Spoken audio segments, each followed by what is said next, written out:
మీకు direction chance ఇవ్వాలని నాయుడు గారు డిసైడ్ అయిన తర్వాత ఈ సబ్జెక్ట్ సెలక్షన్కి ఎంత టైం పట్టింది? అంటే నా ఫస్ట్ సినిమా ఇది కాదు.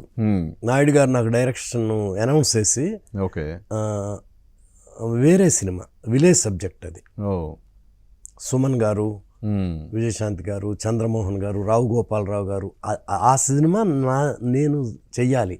ఓకే అది ఏదో కొన్ని కారణాల వల్ల ఆగిపోయింది.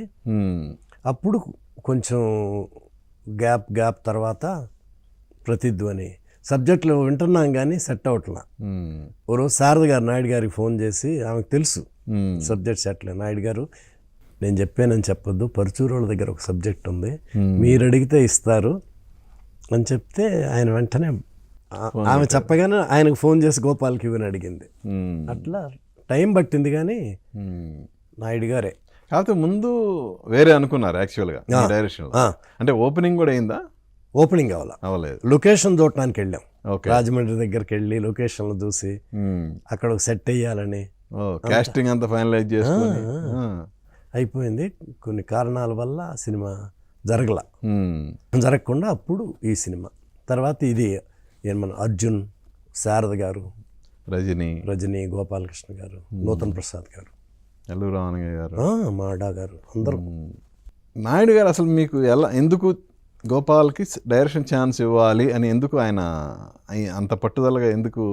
అంటే ఒక సినిమా అనుకొని క్యాన్సిల్ అయిన తర్వాత మళ్ళా సబ్జెక్ట్ ఆయనే సెట్ చేసి గోపాల్ని డైరెక్టర్ చేయాలి అంటే ఆయన మాటిస్తే తప్పడు అనుకోండి, అది వేరే విషయం. ఎందుకు అంత పర్టికులర్గా గోపాల్ని డైరెక్ట్ చేయాలి అని ఆయన ఎందుకు అంత పట్టుదలగా చూపించారు అప్పట్లో? నేను రాఘవేంద్రరావు గారి దగ్గర చేరకముందు డాక్టర్ బిఎల్ నారాయణ గారని చాలా పెద్ద డాక్టరు, మాకు కొంచెం మాకు దూరపు చుట్టం అవుతారు. ఓకే, మా నాన్నగారు తెలుసు ఆయనకి. మా నాన్నగారు తీసుకెళ్ళి మా వాడు రామానాయుడు గారి దగ్గర వాళ్ళ కంపెనీలో అసిస్టెంట్గా చేరాలనుకుంటున్నాడు, కొంచెం రికమెండ్ చేయవా అంటే, వాళ్ళు ఇప్పుడు పెద్దోళ్ళు అయిపోయి, అంటే నాయుడు గారు వాళ్ళ ఇంట్లోనే చదువుకున్నారు ఒంగోలులో. ఓకే, డిస్టర్బ్ చేయొచ్చో లేదో చెప్పి చూస్తాను, వీలవుద్దో లేదో అన్నట్టు అన్నారు. ట్రై చేశాం కానీ కుదరలా. తర్వాత రాఘవేంద్రరావు గారి దగ్గర జాయిన్ అయ్యాను, సినిమాలు చేస్తా, నన్ను దేవత కో-డైరెక్టర్గా పెట్టారు. ఓకే, అప్పటి వరకు నేను ఎవరో నాయుడు గారికి తెలియదు. రాఘవేంద్రరావు గారు షూటింగ్ వేరే సినిమాలు చేసి వచ్చేవాళ్ళు, విష్ చేసేవాళ్ళు అంతే.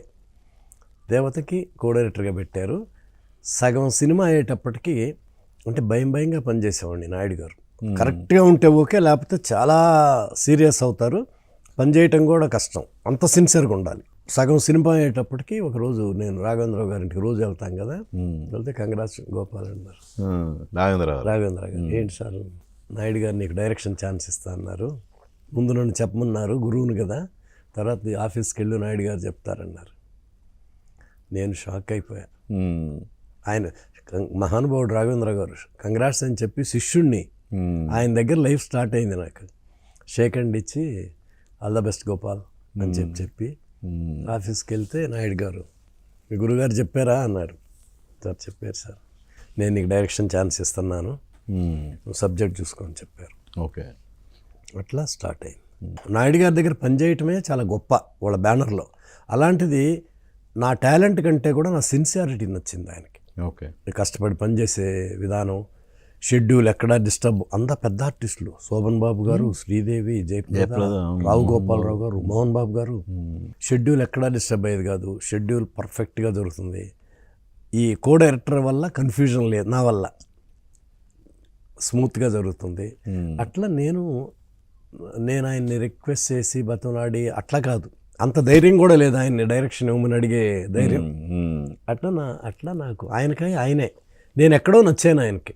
ఓకే, అంటే కరెక్ట్గా ప్లాన్ చేయటం, దాన్ని సరైన విధంలో ఎగ్జిక్యూట్ చేయటం, ఇవన్నీ ఆయనకి బాగా నచ్చి ఉంటాయి. అవును, అట్లా అన్నట్టుగానే నాకు డైరెక్షన్.